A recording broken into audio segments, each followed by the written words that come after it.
From Sunset Beach, Hawaii, weighing 267 pounds, the magnificent Muraco. Why is it they call him magnificent? The man who lifts condominiums off his chest. Anything that's explosive, anything that's exciting, Prince of Darkness, Master of Destruction, perpetrator of violence. Get ready! I'm gonna burn this place down! Hello, James here, Don Muraco's Magnificent Podcast, Intro 3. The first one I messed up, the second one I got a phone call halfway through. So forget the plugs, you know what the plugs are going to be. I've got a backlog of questions, and it's all fan questions that have been asked over the past few months that I've not got around to asking Don, so I'm going to be asking Don those questions now. Are you ready, Don? All set. Again. Right, so... The edge of my chair. We'll just see what's going to go wrong on this one. Right, so I'll reread the first question, and the first question is from me. I posted a photo of you recently with Davey Boy Dynamite with no teeth and Johnny Smith, and you were in the Ribera Steakhouse. Memories of the Ribera Steakhouse. When was the first time you went, and why is it such a big deal for all the boys in Japan to go? I guess because you don't get that much steak. I don't know. I'm from Hawaii, so we do a lot of Japanese food. It's second nature over here. Ribera Steakhouse. Gee, my first time to Japan was like early 70s, 71, so that must have been the first time. The guy's amazing. He's a big wrestling fan, and he has insight on all the tours.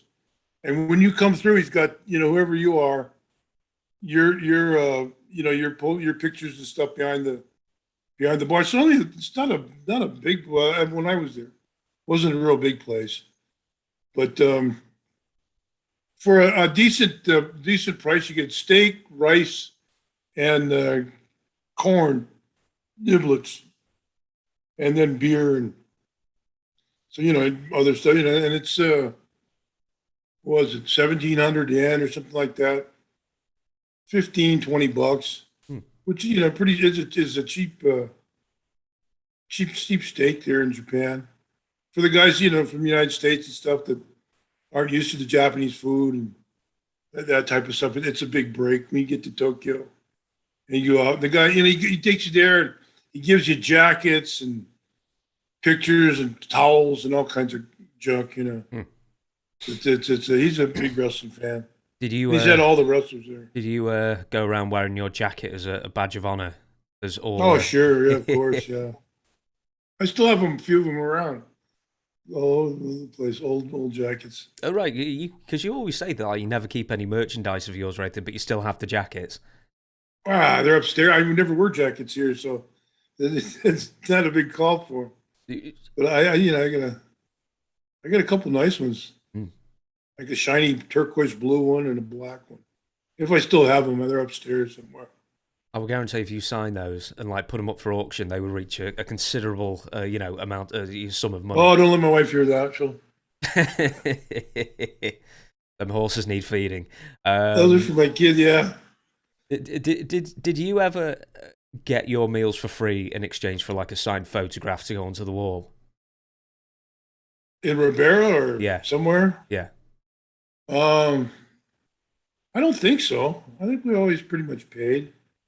It was just, he took care, you got first class service there and, everything else. I don't think the meals were ever, but they were cheap, You're making making good bucks in Japan. You can draw whatever you want, while you're there. The reason we didn't eat the breakfasts were the buffet in the nice hotels where you were. They were $20-25, and they're, but you can't go and you're getting on the bus. You can't go there and, any buffet you go to, you got, trays of bacon and sausage and ham and you just can't do that to yourself every day. You're trying, load yourself with that much grease and sit on the bus for 4 or 5, maybe 8 hours and for the rest of the day. Not all that, your arteries, it's just it's not a matter of economy. It's just a matter of, common sense. Availability. I asked this someone else recently as well, but I'll ask you: did you ever get into the the Zubaz? Those crazy workout trousers, those big baggy ones with the ridiculous prints on them? No. I thought somebody gave me a suit like that. It was a white one, a World Gym thing like that, and I looked like Abdullah the Butcher. And I gave them away. I said, that's not for me. All right, so I'll move on to the next question then. Chris asks, wrestling and the mafia, are there any territories in the USA or Japan or beyond, Australia, New Zealand, where it was really obvious that like gangsters had a hand in the business in some way or another? Not obvious, no. The promoters, and you don't know, but the East Coast probably, there was a lot there, and I'm sure there's some hands in the pot. I don't know why wrestling didn't attract that crowd or that faction, but it didn't seem like I was never, I don't think I ever was acquainted. I tell you, the one time I met the guy who was a big wrestling fan, found out years and years later he went to prison he was a hired killer or something, and you never suspect it, God. But I never got the inkling or the feeling that it was connected. Maybe at the end when Eddie Graham was didn't that coke when he committed suicide and stuff like that era there. But Eddie wasn't a promoter of drugs, or he was anti-drugs. When I first went in like '74. Did you have any meetings in Japan with like the Yakuza or sponsors who would take you out for meals and lavish you with gifts? No gifts, but a lot of the cities there were sponsors, and you would go there. But you would go as a crew. You'd go as a you usually go as a group. After on the bus. You're back on the bus. We'll take you, and they take you. You had a yakiniku place or a different restaurant, some type of restaurant. And then one time they took us out and went to Korea. There was a big tour. Dusty and Andre, Sheik, Tony Atlas, Bill Eadie is Mass Superstar. Some other guys. There's a picture going around. I'm in it. Hulk came there, and they took us out to yakiniku. Then they took us to a karaoke bar afterwards, and I was there, and I'd had it. I eat and have a few beers. I'm ready for. And then I was looking at Dusty, and Dusty had it. He gave me the high sign, or I gave him the high sign. Let's grab a cab and get out of here. So we got in. We're getting in the cab, and out walks the Sheik, and the Sheik and Andre always didn't like each other. So out walks the Sheik, and I guess he had a loop or something loose in a tear in his pocket. And Andre had stuck his two big fingers in the pocket and pulled the Sheik and all his pants, tore the whole leg off his pants. And they, motherfucking giant, you see that? And he gets out and he says, see what I have? And it's wrapped in paper. And it takes him like 3 minutes to get it unfolded. It's a pocket knife. I cut that, And man, I looked at Dusty as a hotel, brother. Let's go, bro. They had cabs taxis waiting for us to take us back. So we got out of that place long before there was any entertainment between the boys. Did everyone just like when he was fiddling with the knife? He took so long that everyone had just walked off, and he looked up and everyone had gone. So he was standing outside. He came out to I guess he was wondering where I was going, And me and Dusty were splitting leaving the joint. And because those guys, some of those guys, free booze, she could drink forever. And so I'm Giant as well, and some other guys, and it was free, everything else. So I guess they had no plans of packing it up and going. But we were done. He came out to see what I was doing, where I was going. I said, I'm out of here. I'm tired. Yeah. I'm just going back. I had enough. Looked at the with the paper and the knife. I was just look at Dust like the new, we're out of here, brother. Oh dear, right, I'm going to give you the easiest question that you will ever answer. Kay Williams asks, would Muraco come back to wrestling as a manager? No. Okay. Steve McShane asks, is it true that the Iron Sheik would start doing free squats after consuming cocaine in hotel rooms? And Muraco would have to tell the Sheik to chill so he didn't blow up his heart. I never told him to chill. He was doing all. He was always doing. He'd be drinking beer, or he'd have the little airplane miniaturettes. Or he always had he'd get into the hotel and run and fill his waste basket up with ice, and he had beers in his, from the last town, the next town, or that town. He had some guy running, and he always had cold beer in his room. Not always as a rule, but. Yeah, most of the time. And he'd be just sitting there and you'd talking whatever's going on. And he'd go and he'd start doing squats and he'd do the mustache. Sheik was amazing. Did you ever do the hotel room takedown challenges or anything where you just wrestle in the hotel room? Some guys did, yeah. Orton and Sheik or Piper and Brett, a few of those guys would, roll around. I don't know if it was in the hotel or out in the lot or parking lot somewhere. Eventually, people always doing something. The boys, they get bored easily. Were you not one of them who was having a tussle of an evening? No, did you always stay out? No. When the lights went off, that was done. The boots came off. I spent enough time working out in the gym and training and working and, doing everything else. I didn't have to. By that time, I didn't know a hammer lock from a wrist, from a padlock. Anyway, just did, I was after your first couple of years, around the Billy Robinson and training and everything else, any type of, wrestling or anything, I just was gone. Just strictly, working. Okay, I'll move on to the next one then. Comic Book Shop of Doom asks, Don's tag team partner with Cowboy Bob Orton Jr. was sometimes called the Technician and the Tank. Was there any promises or talk of giving this team the WWF tag titles when you and Bob had your run in the 80s? No, we weren't. I don't know how we got together. It was just off of that flower shop. And Piper turning babyface, and somehow Bob and I ended up together as a tag, and worked well. Bob's always a great worker. Bob was fabulous in the ring, and we got along real well. I've heard that he made things look too easy in the ring because he was just so smooth. I don't know about that, but he was, could be, for some people. He was that smooth. He was that, Look at the Son. The Son's, some guys don't like him. He's been around for almost 20 years now.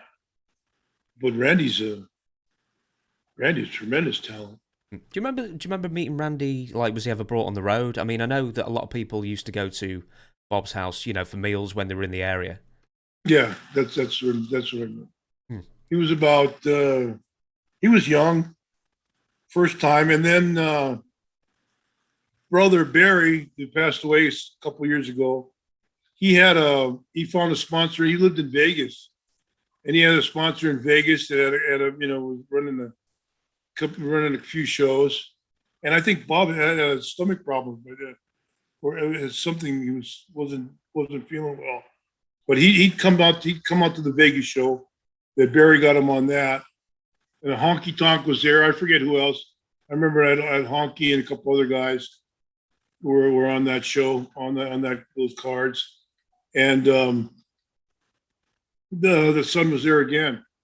I think it was after he'd gone took a hiatus from the military. He was a Marine or something and didn't like it and bailed. Or was a Marine or soldier or something like that. But yeah, he was still a teenager, still young. Do you know, because you mentioned him, it's like Barry O. He was a fixture for years, and obviously he got caught up in the the whole Tom Cole ring boy thing where I think he spoke up. But like Barry O's a Oh wrestler. yeah. I mean, we can talk about that afterwards. But Barry O's a wrestler. Where did he sort of rank for you? Because he seemed to be a lot better than where he was, featured. He's one of those guys that wanted to be a musician, and for friends down the docks. One guy was down the docks like that. Once they get that musician bug, they think they're Eric Clapton or something. And that's I think that he didn't naturally. Obviously, he didn't have the talent that Bob had. I don't know if he was as skilled as amateur or not. With Bob, was from the dad, and was several years older.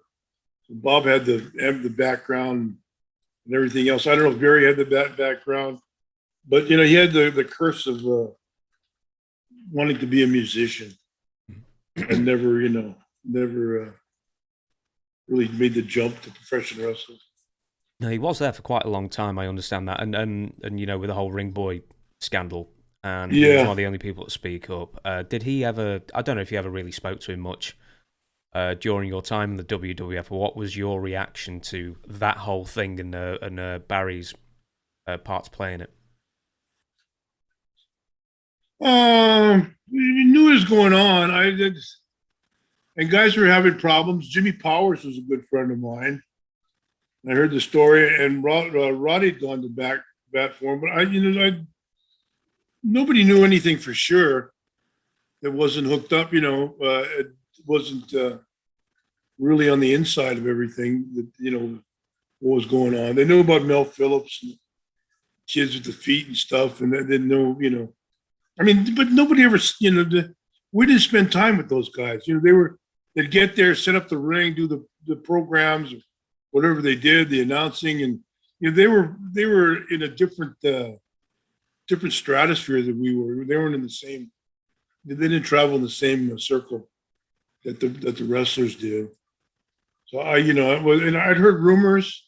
I've never seen anything, or never took part in anything, or never caught them in the act or anything like that. So I just it was just a rumor mill that was running around. Because I think you mentioned this ages ago, and but how's Bob Orton doing now? Because I think you said you spoke to him at some point, and he was showing signs that he wasn't doing quite as well. He seemed like he used to. I talked to him when I was doing that other podcast. I think I talked to him. They wanted to use him on that podcast or something. So I spoke to him. The other guy was asking me about it. I said, "Oh," and my wife had their home phone. And he says, "Oh, here, I got him on the phone right here." I said, "Hey," I spoke with him 10, 15 minutes, old times, and reminiscing. And somebody called him, the guy that was running the other show. He called him a couple of days later, and he said he didn't remember talking to me, whether he did or not, or he's just giving him the business. I don't know whether it's true or not. I haven't spoken to him since then. But your guess is as good as mine. Well, if we can find him, we might have to bring him on, and hopefully remember. Whether he remembers speaking to me or not, I don't know. This next question sort of ties into the last question, and it's from Thomas Comfrey. I don't know if I remember this correctly, but it looked to me that Mr. Fuji wasn't Don's manager towards the end of 1986 into 1987. Why were you split up from Fuji?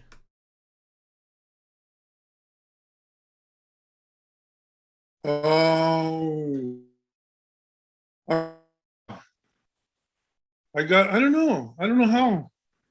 Fuji started getting other guys. He's coalition, and they came in, and then I don't know how Fuji and I got separated, but I was involved in that flower shop angle, and I don't think he and I were. I don't know. There was just the office booking that kind of moved us away and put him. He was going more with demolition, and you still got me. Yeah, I've still got you. Yeah. Well, that's good. It was raining. Started raining. My internet was unstable, but yeah, I don't I don't actually know how we I don't know how we drifted apart. We never had a blow off or anything, or handicap match or anything like that. So, but I don't remember. I don't recall. I don't know how I got shifted over to the against Piper and stuff like that. So. Well, I think that was just because Piper was turning good guy at the time, and then yeah, and then that was just a natural thing for Cowboy Bob to come over to you. But yeah, where Fuji disappeared to, I'm not quite sure. I don't know. Yeah, I don't remember how that happened. Just kind of worked his way out of it. He ended up with Demolition, later Yokozuna, and I've been a few other guys. Powers of Pain. Yeah. Okay. I'm trying to think who else. There was like another foreign heel, and I can't remember. Anyway, it doesn't matter. I'll move on to the next one. Kamala was slick. Yeah, Kamala was slick. I'm trying to think. He was with the Powers of Pain. He was with Demolition. Who the heck else was he with? Anyway, it doesn't matter. I'll move on to the next one then. David Rish asks, does Don have any George Wells stories, and why him and SD Jones weren't champions in WWE? Oh, George was I had some good matches with George when he was straight. They call him Walking George.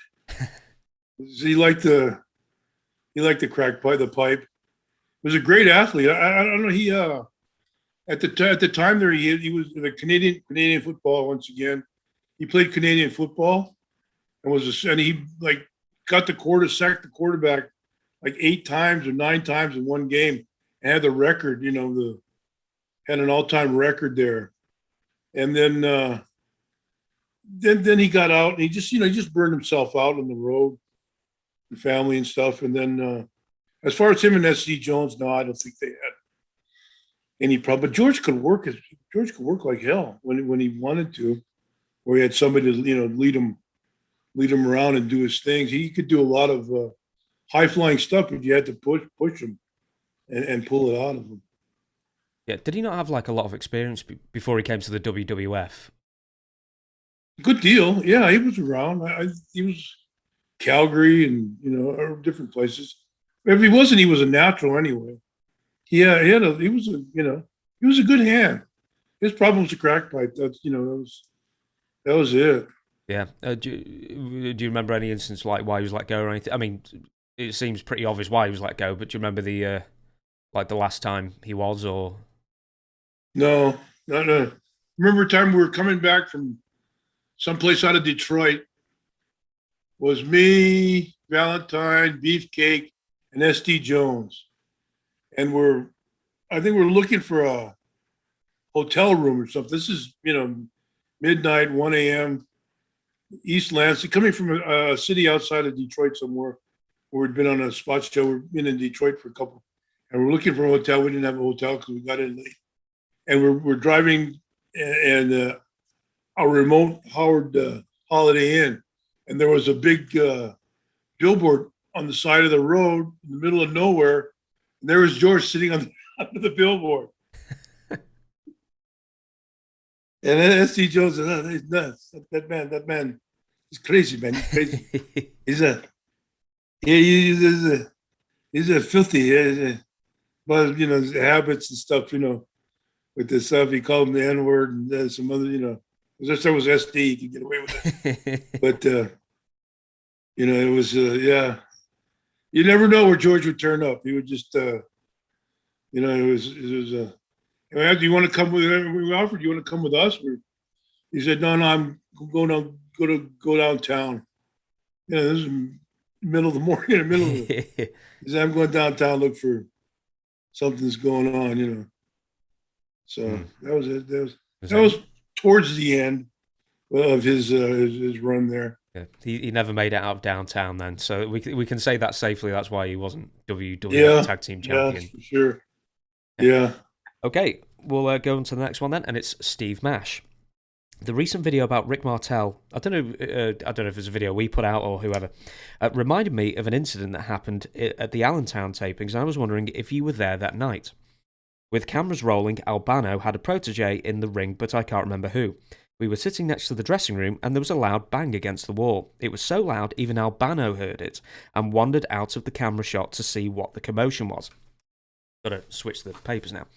Monsoon peeked out the curtain to give Lou a signal that everything was okay, and I always think about that night whenever I hear the term guerrilla position. With all the noise coming from inside, we thought a fight had broken out. A few minutes later, Martel was being taken out of the back door of the dressing room on a gurney headed to the hospital. He was in Hamburg the next night but didn't wrestle.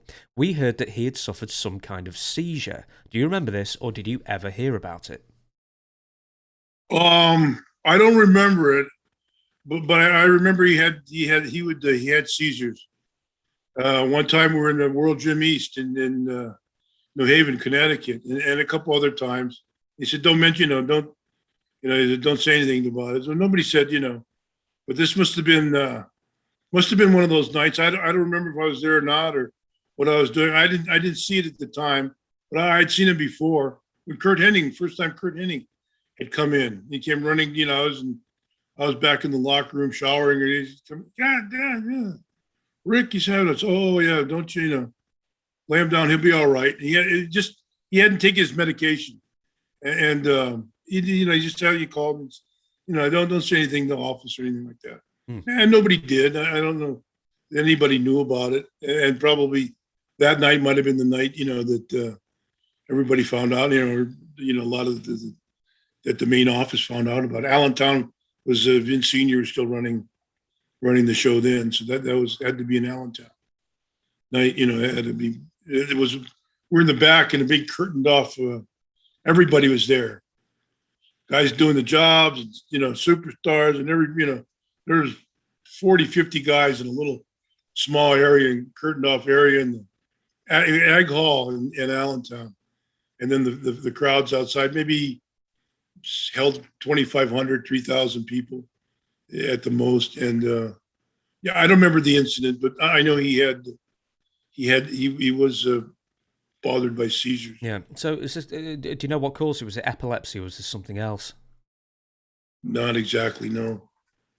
I know he had medication to keep him from, progressing or whatever, but I don't know, but he didn't like to talk about it, and nobody pushed it. So, it was the major. It was a big seizure, good seizure. But good if there is a good seizure. But, a good size. It was a good size, things that he had. A significant event. Yeah, you can call it that way. Yeah, no, I had no idea, and I've actually got a couple of friends who both have epilepsy who are brothers. And it turns out that it's not hereditary. They're just that unlucky that they managed to both get epilepsy, and it's not hereditary. But they've not had him in decades, and I was present. Now he had a shoot brother, a real brother that passed away in Puerto Rico. I don't know what from, whether it be from seizure or something else.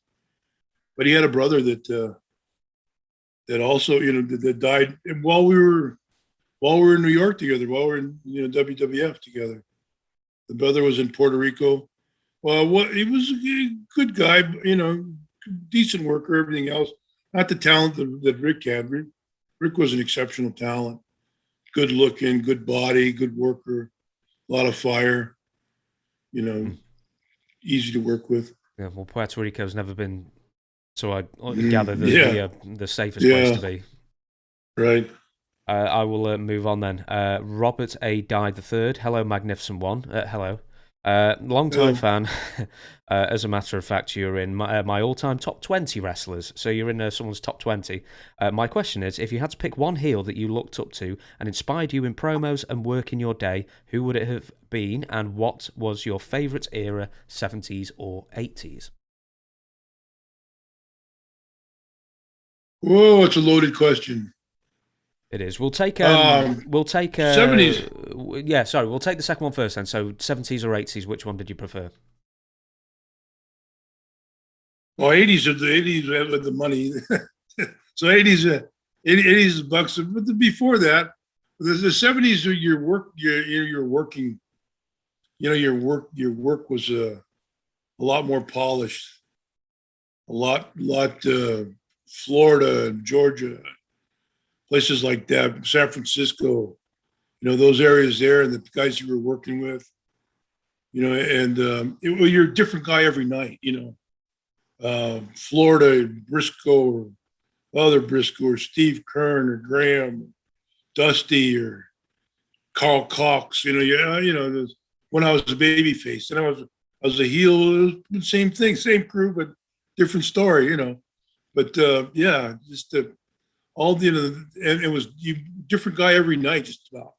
And you got to the 80s, and it became, the leg drop from Heard From Above when everything changed, and everything was focused towards Hulk. And those, they're you can't really compare. Those are different times when you became like a media icon or something like that. You went from a pro wrestler to a media type celebrity. So there were different eras, different days, different feelings and stuff. One of my favorite, obviously King Curtis for favorite, but as work and style and stuff like that. Always as a heel, I love Ray Stevens, and his promos were good, and not great, but real good. But for the day, in his era, in his time, they were like that Brooklyn rough guy, solid, that didn't morph to what we became later, crazy interviews, all no holds barred and stuff like that, Pipers, Lou Albanos and stuff like that. But I Stevens and Dory Funk Jr. are still two of my favorite workers of in the business. But there's so many. Good God. I just talked about Orton Jr., and guys like that don't, and then, like if you want to get to you want to break down the wrestling business, and then you go back to those old Funk Jr. Jack Briscoe matches before and after Jack got the title. Even Terry Funk. Now Terry Funk was a great worker too, and he got nuts on the. He was nuts on the promos, but Terry Funk was a hell of a worker. And then he would do wild stuff and stuff after a while. But Terry Funk was a hell of he never gets really credit for. And Dick Murdoch in the ring, outside on promos. It turned into a promo thing. A lot after in the 80s became your presence, your ideas. You're moving ahead and keeping with the times and giving them what you wanted. In the 70s, it was you kind of break loose, but it was you were set. And there were managers, Gary Hart, Humperdinck, and before Bobby Heenan, guys like that that were entertaining and stuff. Bobby Heenan was a great worker, small but fantastic in the ring. You mentioned something before when you were talking about the 80s. Now, if I can sum it up, basically the 70s, you're learning more, you're wrestling more people, it's more varied. In the 80s, you were making more money with the WWF, but your creativity sinks, basically, because you're wrestling the same person every night, and you just do the same in-ring match. Creativity. The promos blossom, but your in-ring creativity kind of dissipated, With you also mentioned that you've become more of a celebrity. Now, we've seen that you were on a soap opera in 1985 when you were feuding with Hulk Hogan briefly. But do you remember when you were in the WWF, and was this pre-expansion? Was this during the expansion that you found yourself going on more mainstream, maybe chat shows or getting interviews with bigger radio stations? Or what was sort of the media duties that you found yourself doing in the WWF that you didn't do in other territories? Well, like you say, going out to TV stations, and I saw about a year ago. I did Oprah Winfrey was in we used to run the University of Chicago, Illinois, at their gymnasium there. And she came down and she was interviewing me, and I had no idea who Oprah was, and she was just the news lady or a celebrity, news celebrity around Chicago. and nobody told me, and I didn't know. I would have been, hey, call me for a date, or you and I are hitting the. There are some characters like the Crusher. The Crusher had that persona, the Crusher.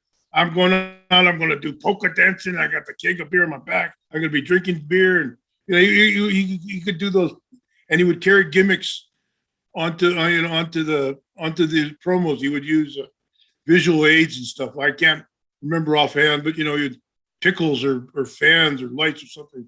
This is Bobby here. I'm going to punch his brain in. I'll be doing the polka, and I'll be drinking beer down at so and so's, and he had a character, and he kind of, that was a part of the beginning. Dick the Bruiser, Crusher. So there was wild, a lot of wild stuff going on before, but they were one character that he was able to elaborate on. I'll move on to the next one then. And this is from Raleigh. Did Don ever work the Memphis territory at all, or for Jerry Jarrett? Any memory of Jerry Lawler as Polynesian champion? No. Memphis and Tennessee, I worked only for WWF when we were down there. Jerry Jarrett, the first time I met him, he and Tojo Yamamoto came to, I had just been in Brooklyn, they came to Hawaii on a vacation or something.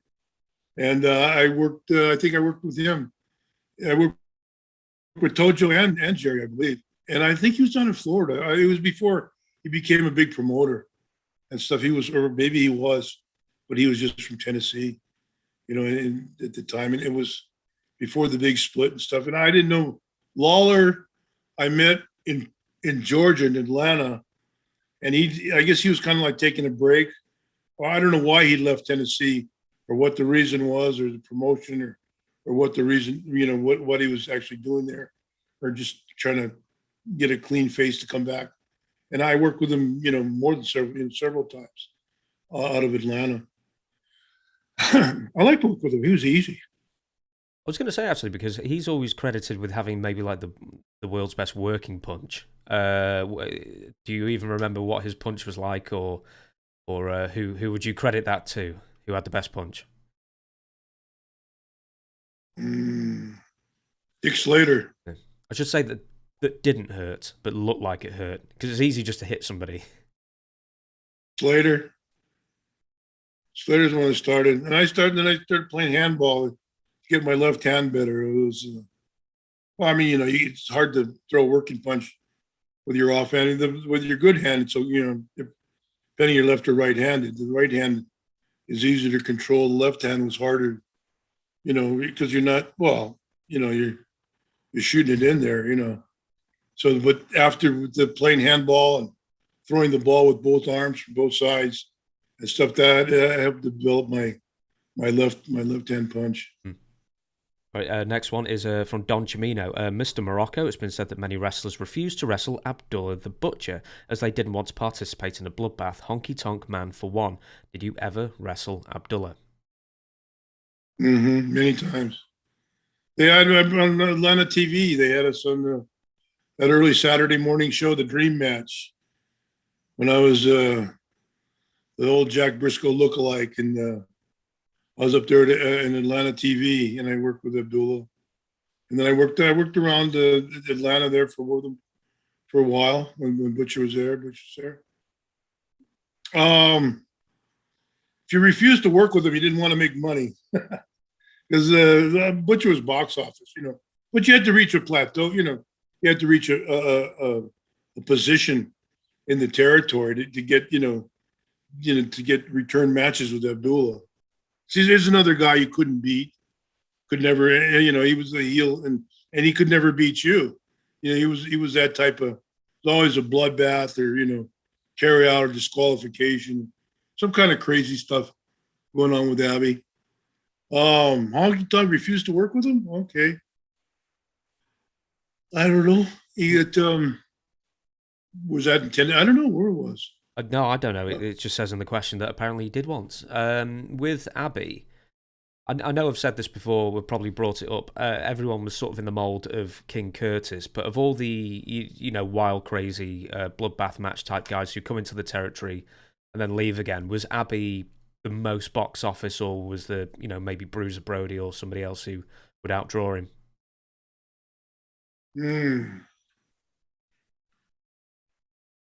Abbey was pretty well known, and Brody Brody was like him, but Abdullah had that, that aura, that those big cow eyes and the bald head, this carved up head, scalp. So he was, he was, you couldn't keep him, he couldn't work a territory.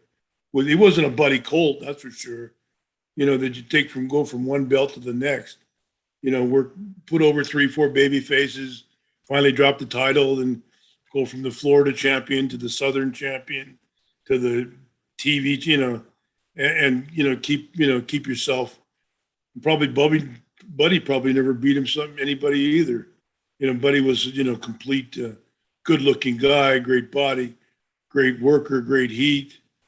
Buddy was a total package. So you couldn't work a territory with Abdullah. You'd bring him in, to kill your baby face or to, put some real hurting on somebody, because he was that, he had that aura about him. Did he ever cut you on purpose without your permission? Not that I know of. No, I don't think so. There were blades falling all over the place, so it's hard to say. I did have something else to ask about Abbey, but if I remember it, I'll put it back in. But I'll move on for now. So it's Karaoke Mad Dog 73 asks, "What are your thoughts on wrestlers?" Do you know what? I know what it was. About 10 years ago, and it's been like more of a hot button issue the last 10 years, with big superstars from the past coming in to WWE, getting a huge payday and disappearing again.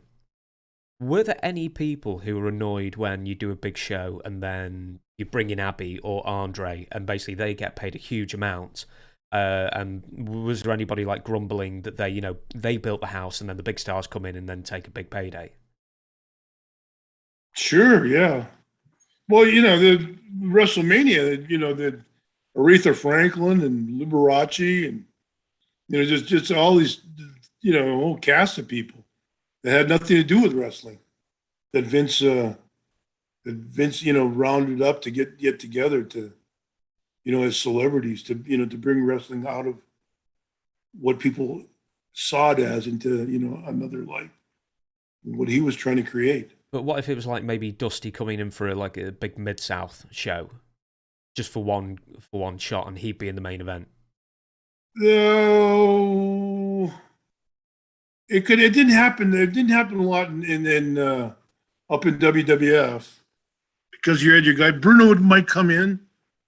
Bruno might show up, but it was Bruno was Bruno there. He's always good for 2 or 3 shows.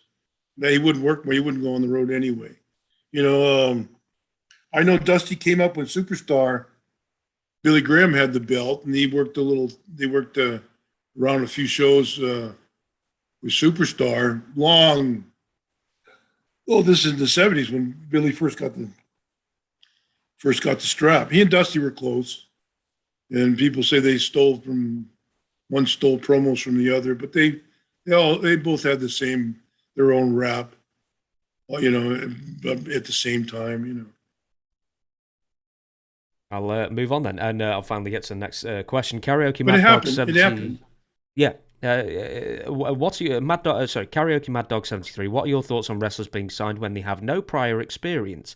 And do you think wrestlers who go through the independents are upset by this? Would you have been upset if this happened when you wrestled? No experience, you mean like Goldberg? Yeah, maybe a Goldberg who just gets picked up off the street, no experience on the independents, 2 months training, and then straight in there. Yeah, I'm sure probably there was. I didn't experience it myself personally. I don't think. Well, the thing is, back in the day, wouldn't somebody come into a territory who maybe had a few months training or experience and then say they had 2 or 3 years of experience, so they'd get hired in the first place? No, I don't think you'd get away with it there.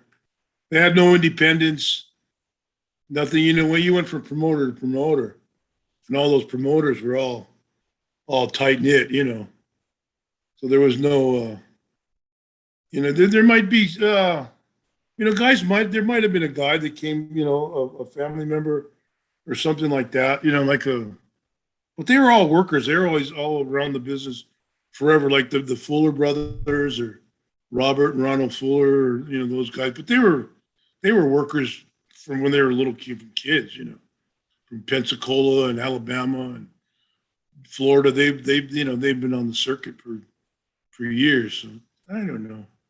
It wasn't as common. Now, maybe a little bit more, but back then. Mm-hmm. We'll move on then. Mr. E-Face, big fan of you all.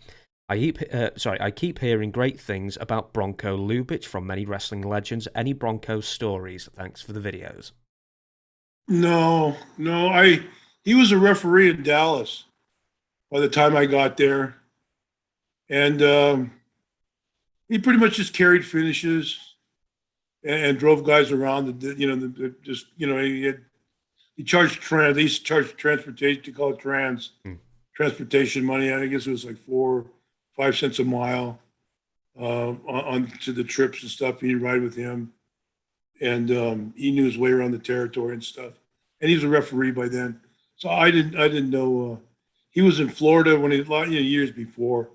He was pretty much an elder statesman by the time I met him. Did you ever do the whole driving wrestlers around, charge them trans, and did you make sandwiches and charge them for sandwiches as well? Make a bit of money on the side?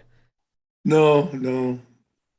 By my time, but I came up about the end of that. There was just maybe a couple years of trans, and that was it.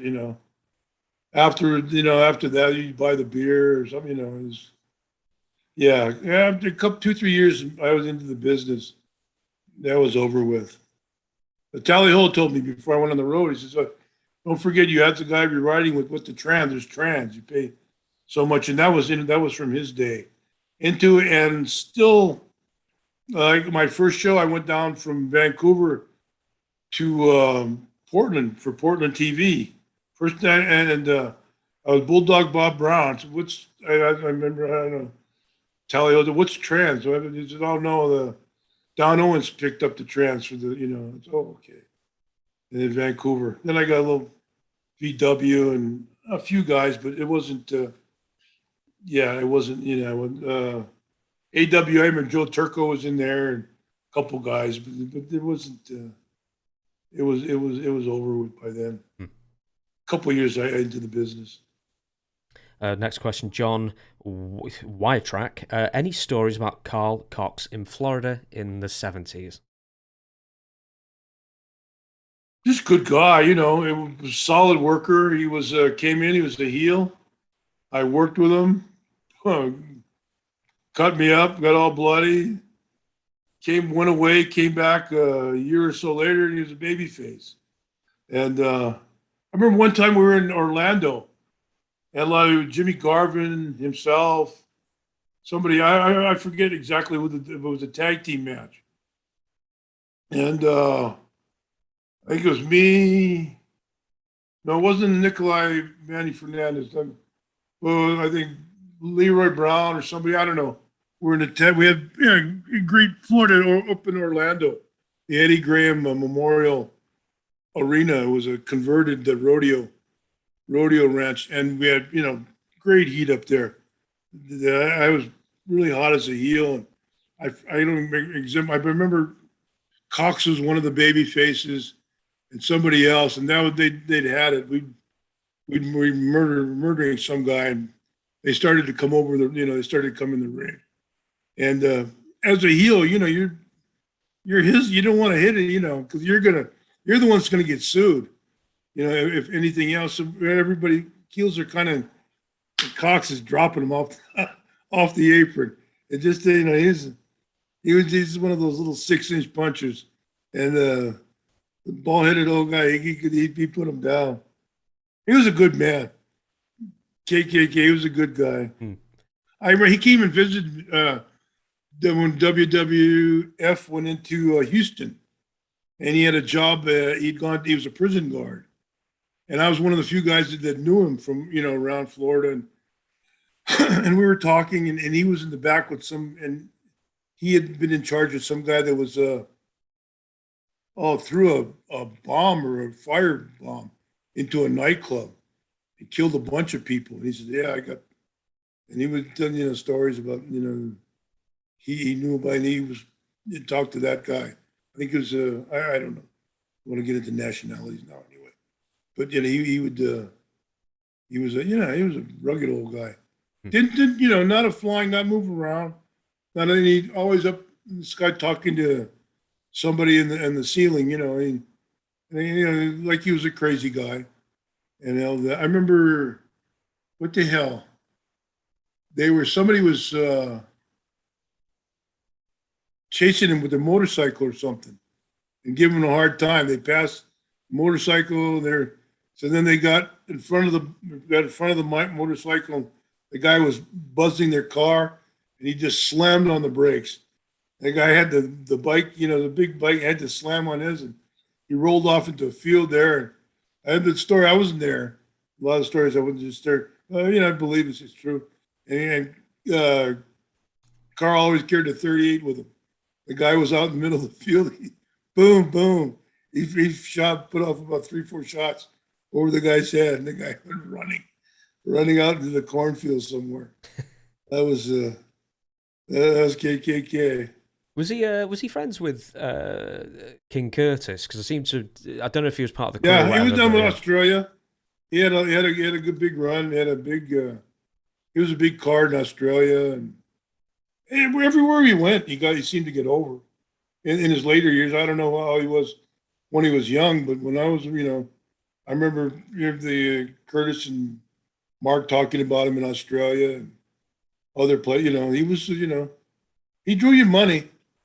He was another other guy that promos and was off the wall, ahead of his time, and his interviews and talking to.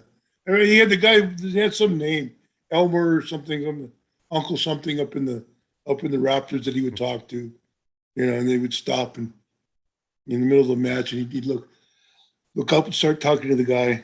So he was ahead of his time. Yeah, I mean, Ultimate Warrior made that most popular, I think. In my era anyway, so maybe that's where he got it from. We've got a few more minutes, so I'll ask maybe one or two. We'll see how far we go. Kennedy De La Pena asks, when I was growing up in the AWA, I'll reread that. When I was growing up, the AWA seemed to have the weakest talent and the NWA seemed to have the best wrestlers, but the WWF seemed to have the most exposure in the wrestling magazines and therefore the most popular wrestlers. As a kid, my favourite was Bruno Sammartino, but I never saw him wrestle, only read about him, but I saw the Funks, Murdoch, Race, all the NWA guys, but then my favourite became Bruiser Brody. Do you think my views were distorted because of the magazines, or was I assessing talent wisely? Pretty much. I don't know how weak, if the AWA was that weak of a talent. They had a lot of... Lars Anderson, Larry Henning, Red Bastien, later Bocklington Stevens, all those guys, Patterson. You work to what to what you're required to, San Francisco Roy Shires had a formula that he wanted you to follow. Around the Funks, all the big NWA, Florida had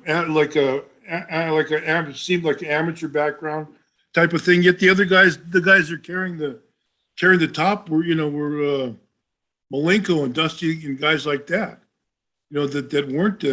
But they had Matsuda and a lot of those other guys involved. That were involved. And Eddie wanted to keep that amateur wrestling, and eventually that Jack Briscoe style came out of there with the left hand flailing.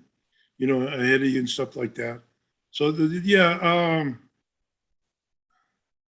Well, I'll ask this then, because he also mentions Bruiser Brody, and I can't remember if I asked you this before, but I don't think you wrestled him, but did you ever meet him in Japan or anywhere else?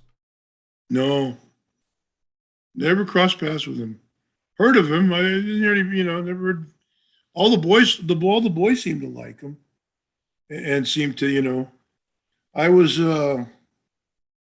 When was he killed? It was like 88, 89, something like that. Okay, all right. That was yeah. Art. He was just coming around. He was working independence, like Puerto Rico, and he was like an Abdullah the Butcher they bring in, and I guess he had a good thing going in Japan, and they took him into Australia's Frank Goodish, and that's where I'm pretty sure that's where they made him Bruiser Brody with Lewin and Curtis made him into Bruiser Brody. And he always talked. He used to always. I heard him mention that he learned from Curtis how to get around in Japan, the red light district, how you can always eat or find something to drink or, find food or something regardless, pretty much of the time of night. So he, in Japan. But no, we never crossed. He came to Australia after I was there. I had a run in Australia, and I left. Then he came in afterwards. And married a girl that had worked in the Texas Tavern, and she's Barbara Goodish. She still travels around now. I guess does the wrestling cauliflower clubs and stuff. So she has found a big community with the wrestlers and stuff. And had a son with them. I don't know what happened, but yeah, we never crossed paths. He came after. Sorry, go ahead. No, he just came after I was in Australia. With Bruiser, obviously you were still sort of flirting around the edges of the business when he was murdered. I can imagine what your reaction was, but what was your reaction when you heard the news? And had you ever heard anything similar happen between any other wrestlers, promoters, even far back into the carnival days? No, never heard. That somebody got gut stabbed like that, never. And the only account we really have is Tony Atlas, what he's, the things he says, and then sometimes I've seen a few of his interviews, and they seem a little just distorted, and they change. I don't know what happened. I take it that Jose Gonzalez with the knife in the shower and stuff like that. But like I said, that was I was back here in Hawaii by then. Did you ever meet Jose? Because he was in the WWF here and there. Wasn't he? Team? Yeah. He was around. He and Jose Estrada. They were tags. What were they? The Infernos, the Medics, or something like that. I can find that out while you carry on. But was he? I can't imagine you found him to be a highly unstable murderer. Basically, when he was in the WWF. No, it was previous to what he did. What he did. I was just looking actually. I was just looking at what he was called. He was Invader #1. They wouldn't have been called the Invaders in the WWF. Okay, yeah, all right, yeah. So him and Jose Estrada, they used different Puerto Rican guys, under masks. So it wasn't a solid team like Demolition or something. That was pre Vince Jr. as well. Then he went back to Puerto Rico, and he got Colon. He got part of the promotion down there. How much or what he had or what it was, I don't know. Yeah, I think they were called the Invaders in the WWF as well. But if anybody corrects me, you feel welcome to. I'll ask one more, then we will cut it off. And I don't understand the first part of the question, but the second half I obviously will understand. It's from Terminat 1. What point did they switch away from loaded turnbuckles and why? What's a loaded turnbuckle? Is it, I don't know, like the big pads? I have no idea what he's talking about. Probably the ones, you're probably referring to one that George Steele used to chew up and stuff. Exactly, because he mentioned... that's the only thing I can think of. Yeah, because the next bit he says is, I remember George Steele throwing around the stuffing. What are your memories of George? I like George. George and I, that was before he became an agent, and he got all the bad knocks. I can see why, you get that pressure. George was a big star. He was a school teacher, gridiron football coach. in Detroit, and went to Pittsburgh, worked up in that area, Chic, and around Pittsburgh for Bruno. Then he'd come into New York for the summertime, just the summertime.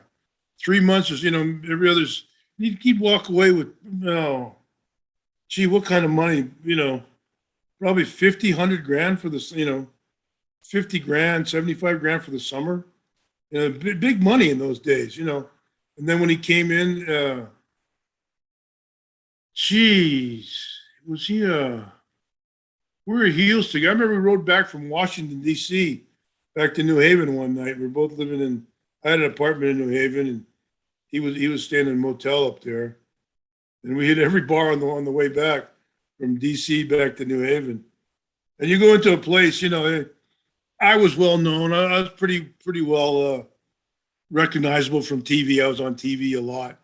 And you could know me in a dark bar or something. Maybe, you recognized me. But boy, you saw George Steele, everybody knew who George was, And he was a good guy back then.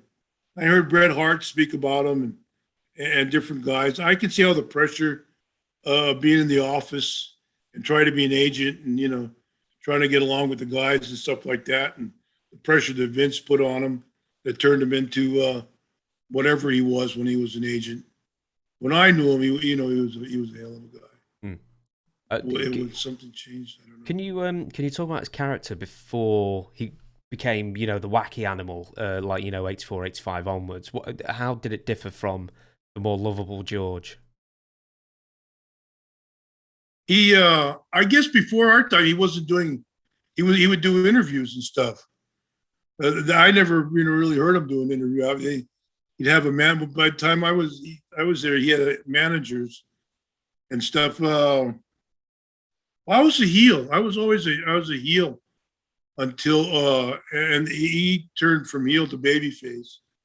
We were heels together. And then he, I think with somebody, Macho Man or somebody, he morphed into a babyface, and he had a doll he wanted to use and stuff like that. Remember, there was a basketball game, 76ers and the Detroit Pistons, and they needed, for some reason, they threw a wrestling ring down at the end of the arena, and they had two matches. I remember it like this. They had two matches after the basketball game. Hercules Hernandez and Coco Beware, and me and George. The second, so I don't know why, but they just called, we were more or less on a Christmas break, and the Spectrum in Philadelphia wanted two wrestling matches. For what? I have no idea. But they had that. They gave us great money just to go down. That was 80, 90 miles from where I was living in New Jersey, and it wasn't scheduled, and it was just a great pickup. And I worked with George, in 15 minutes with George, with, the thing and the hiding his gimmick and turnbuckles and stuff, and me begging and running around and, doing a couple spots, and that was it. I think I barely broke a sweat. I was just running up and down and back and forth. The only way I broke a sweat wasn't. I didn't have to beat up. I didn't have to get a lot of heat in those days. I didn't have to get a lot of heat on my baby faces. I could just, I remember one time we were in UAE with Rocky, and I started, and boom, he just started beating the hell out of me and going. I kept calling, do this. So you're ever going to stop me? I said, look around. I said, does it look like I need to? Does it look like I need to get some heat on you? Or, no, I said, everything they did, the people they hadn't seen wrestling, live wrestling is TV, and everything he did to me, they just continuously, into a crescendo. And they just, sometimes if you're that type of heel, you didn't have to do anything. Keep the guy.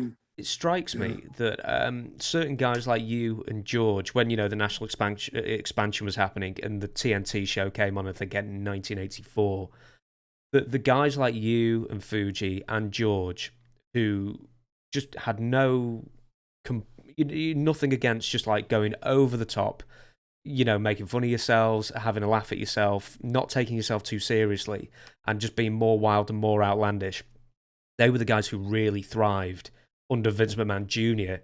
in the following few years. And George, like, he was always like a really serious bad guy, a bit of a wild man, but he spoke, he was eloquent, and then he underwent some weird transformation on TNT in a wacky skit, and then all of a sudden he's, once again at the age of nearly 50, one of the WWF's biggest stars. So it's good for him what I'm trying to say is it's good for him that he was happy to do the sports entertainment thing, is what I'm trying to get at. Yeah, but I guess we were kind of laying the groundwork for the Warriors and the Macho Men and stuff like that, to come in, and Jake the Snakes and those type of characters. And I read the comments with Jake could have used the belt. But a lot of those runs he had in the NWA and stuff, he didn't have the snake. He actually carried that live snake with him, or else they'd rent him one in the big different New York or the big different cities that he went to. A lot of times, you throw the thing in the toilet, or the bulldogs turn into hot water on the snake or something. The snake is coming in and just ready to maul, just ready to eat somebody, So that, it was kind of the groundwork for the going in. Like I said, when I once dropped that leg on the Sheik, the wrestling business completely changed. Not all over the country, all over the world, but that was the start of it. That was the fire. The match started the fire. Hulk Hogan, Ultimate Warrior, Macho Man, all that type. And the different characters. One thing before we leave George, and then we'll shut the podcast down, is George was suffering from Crohn's disease. Had you ever spoken to him about him losing energy? And basically his guts were really going wrong at this point. That's what caused him to retire in the end. Yeah, it didn't happen till later when I was gone, and he was dyslexic as well, and he never found that out till later. I spoke to him in a meet and greet years later. He told me that we would talk, but we only spoke for a minute, and that was it. He was moving on. I wouldn't mind. I did a couple of those autograph signings and stuff, just to go and see the guys, and then I'd get there and everybody be catching the next plane out of town. I'd be still be standing there alone in the hotel going, hello. Probably off to the next convention. They've got probably 3 that week. Yeah. They made a living on it. That's after Jake with the Polaroids and everything like that. That's how these guys made a living after WWF. Because the other territories weren't killing it. If you had the book in Georgia or even Florida, I don't think after a while, when they were running, later on after Vince had taken over Miami and Tampa and those big cities in Florida, I don't know if those guys were prospering or not. Ryan Blair and Dusty had the book, and different guys that were working around there. I don't know how they were doing financially. They were making a living, but I don't know if it was a good living like we were making when we were there with our crew. Well, the conventions these days, there's still, I think WrestleCade just happened this past weekend. So, there's some people are still out there still making good money from these things. I will shut it down. Just before I do, there are no conventions in Hawaii, are there? Or have there ever been? I don't know. I don't think there have been, but you got to fly. It's like running shows over here. First you got to bring all the talent in. That's round trip ticket for however many guys. The Japanese girl I was working with, I told you earlier, my son, I was trying to stay relevant, and I was just doing I was like the commissioner of the. She brought a bunch of guys into the big. I ran a big show at the Blaisdell, and bombed. Lost a guy I had graduated high school with. I had no memory of him. He'd come in and he was making he was a big rock and roll, big promoter of everything, and he even brought our yearbook to show me that we were in the same class together. I don't remember, but it was all their checks. All those guys that came, bunch of was it Bam Bam? I don't know. It was a bunch of guys. Papa Shango, guys I didn't know, guys that came after me in the WWF, all those kind of guys that I didn't know. And I guess they all got bombed in the payoff. They got stiffed. Let that be. Well, it's going to happen, isn't it? It's wrestling in business is happening. Any type of promotion I get, it's rock and roll, everything is some of the promoters made off with the money. But that's life, fact of unfortunately. Life, all the businesses. Fact of life, and it's a shame. But for now, I'm going to wrap up this podcast because it's now 10 a.m. here. And I'm going to have a proper breakfast. And I'll let you go to bed as well. So for now, thank you very much for joining us. We will catch you next week. And thank you, Don, for entertaining us once again. Aloha.